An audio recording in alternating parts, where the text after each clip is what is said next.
Couldn't you? A very basic question. Put it as simply as this, Rachel Cunliffe. Why does it matter? I don't think it necessarily does to us. I think that here in the UK, people are very outraged by, well, the fact that they're doing this in the first place, this orchestrated reality show, when she made such a big deal about privacy being very important to her.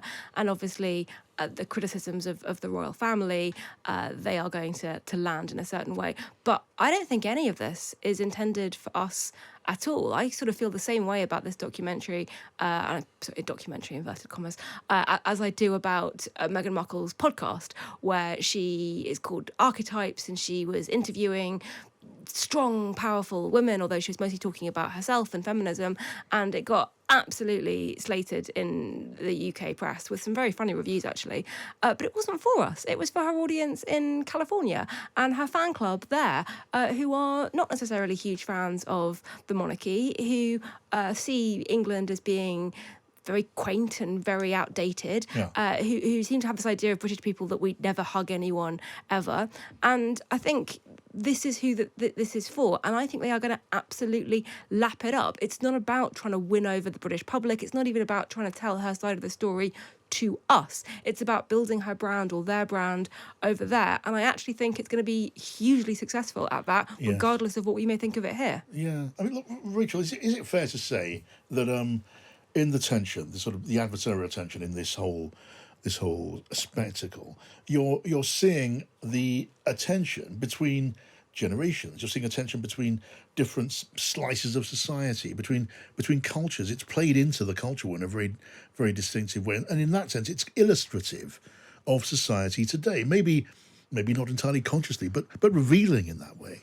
Yeah, and Harry talks about how he's driven by the heart, like his mother. And it's back to that kind of culture divide between Charles and Diana, head versus heart. And he implicitly is pitching his brother William as the sort of head, the sort of slightly stuffy, buttoned up, whereas he and Meghan are the emotionally open, Yes. heart side of the thing. And like his mother, the thing that I found sad in the bit I watched is he's so driven by, obviously and understandably, the death of his mother. So it's all about protecting Meghan, protecting his family from what happened to his mother, and the hatred of the media. On all sides, there is genuine conviction. I mean, these are genuine emotions on both sides, sort of boiling away. Even while on both sides, the firm, as we call the royal household here, and the new firm, as we may call them there, in a very real way. This is a huge enterprise, hundreds of millions. £10 million we read for this documentary. Yeah, or maybe more. And the firm here, they're playing their performative role as always, and the new firm are playing theirs as now and the future suggests, in the age of the smartphone, social media, a generation which doesn't depend on the established media for its window on the world. So in that way, we're looking at the past, the present, and the future in a kind of a tension. But in a way, just remember what happened when Diana died. There was a huge backlash against that sort of buttoned up head version of reality, and everyone was sort of the outpouring of emotion. It was supposed to be an awakening of us as a country. But that, I think, with the death of the Queen, you saw something completely different. It was everyone, proudly queuing up in a rather buttoned up fashion, very much, not letting it all hang out emotionally, and the sort of irritation with the self-indulgence of Harry and Meghan now creeping in. And I think it's interesting as a sort of form of tracking the social trends and the way in which we are changing as a country. That if Harry and Meghan are now in the business of celebrity, which of course they most definitely are, it's the nature of celebrity that it tends to be a passing phenomenon, which is a bit of a worry. Unlike royalty in this country. And it depends on popularity as well. All about popularity. And authenticity, I think. So there was one line where they talked about, it felt normal is what they wanted to be. Do they really want to be normal? Do they really want to be, struggling to make ends meet, queuing up at food banks like lots of normal people are having to do? No, they're not normal. He was born into a royal family and she's a successful actress, and they've created this kind of new court in California. Yeah, I mean, exactly. That is such a good point.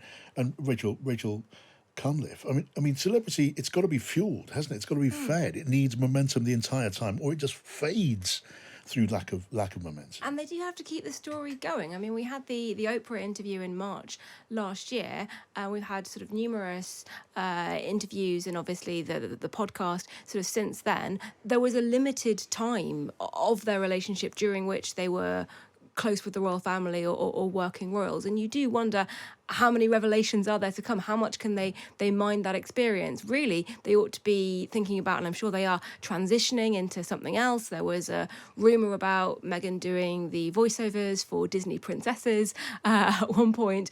Can they move it into the charitable sector? I've got a very close friend who is absolutely convinced that Meghan Markle is going to run for president as a Democratic nominee. I mean, it sounds crazy, but, you know, everything else that we've seen the last couple of years.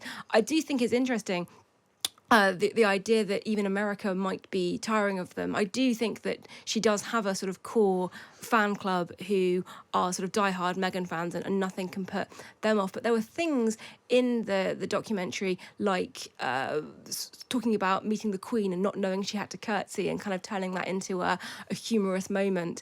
Now, the Queen was only died quite recently. You would never have that kind of that kind of performance now here in the UK, and I do think it's relevant that it says that everything in this documentary was made in August before the death of the Queen. Hasn't really been edited since. They've put it out anyway.